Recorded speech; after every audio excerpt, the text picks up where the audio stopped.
क्या हम सभी के लिए अर्थ से भी बेहतर कोई प्लेनेट हो सकता है? हमारे वैज्ञानिक एक ऐसे ही रहने लायक दूसरी दुनिया की खोज में लगे हुए हैं जो कि पृथ्वी के बराबर की हो और वहाँ पर और ज़्यादा जीवन आसानी से पनप सके। और हमारे वैज्ञानिक एक्सोप्लैनेट यानी बाहरी ग्रह की खोज करने में लगे हुए हैं। हम पृथ्वी की तरह ही दिखने वाले पृथ्वी 2.0 की खोज कैसे कर पाएंगे? क्या है जिसके साथ एक एक्सोप्लैनेट रहने लायक बनेगा और वहाँ पे हम कितने वक्त में पहुँच पाएंगे? क्या होगा तब जब हमारे वैज्ञानिक पृथ्वी 2.0 की खोज कर लेते हैं? हमारी मिल्की वे में 500 बिलियन प्लैनेट है, जिसमें से अगर 0.1 ग्रह हमारी अर्थ की तरह अपने सूर्य के हैबिटेबल जोन में आते हैं तो कुल मिलाकर करीब 50 करोड़ प्लैनेट तो ऐसे होंगे जिसमें जीवन की संभावना हो सकती है या फिर जीवन भी हो सकता है। इसी प्रयास में नासा ने 23 जुलाई 2015 को अपने एक केपलर स्पेस टेलीस्कोप के जरिए पृथ्वी से लगभग 1400 लाइट ईयर दूर स्थित एक एक्सोप्लैनेट खोज करने की घोषणा की। इस प्लैनेट का नाम केपलर 552b जो काफ़ी हद तक पृथ्वी जैसा ही था। पर सोचने की बात यह है कि यह सिर्फ दिखने में पृथ्वी के जैसा है कि वहाँ का इन्वायरमेंट भी पृथ्वी की तरह सामान्य है जिसमें आसानी से जीवन पनप सके। वैज्ञानिकों का ऐसे ही मानना था कि यह प्लैनेट हमारी पृथ्वी की तरह ही एक रॉकी प्लैनेट है जहाँ हो सकता है कि जीवन जीने की संभावना काफ़ी हद तक ज़रूर होगी। यही वजह है कि इस प्लैनेट को आमतौर पर अर्थ 2.0 भी कहा जाता है।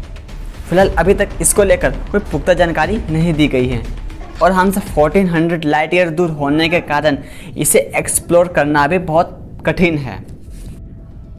4th सेंचुरी BC के आसपास के टाइम पर ग्रीक फिलोसोफर द्वारा काउंटर थ्योरी दी गई, जहां ये बात मेंशन की गई कि हमारे अर्थ ऑर्बिट में ही हमसे एकदम अपोजिट यानी सन के एकदम पीछे एक और ऐसा प्लेनेट हो सकता है जो कि हुबहू हमारे अर्थ जैसा ही हो, पर उसकी चाल और सूर्य की वजह से वो हमें दिखाई नहीं देता है। खैर, इस थ्योरी ने आने वाले कई एस्ट्रोनॉमर को हैरान कर दिया था, पर आज के दौर में ये थ्योरी फेल ही है, क्योंकि अगर ऐसा होता भी तो हमारे सैटेलाइट के ज़रिए हमें इसका पता अब तक लग चुका होता। पर थोड़ा रुकिए, अगर ये थ्योरी रियल में सच होती यानी कि हमारे सोलर सिस्टम या खुद हमारे अर्थ ऑर्बिट में एक ऐसा अर्थ एग्जिस्ट करता तो क्या होता?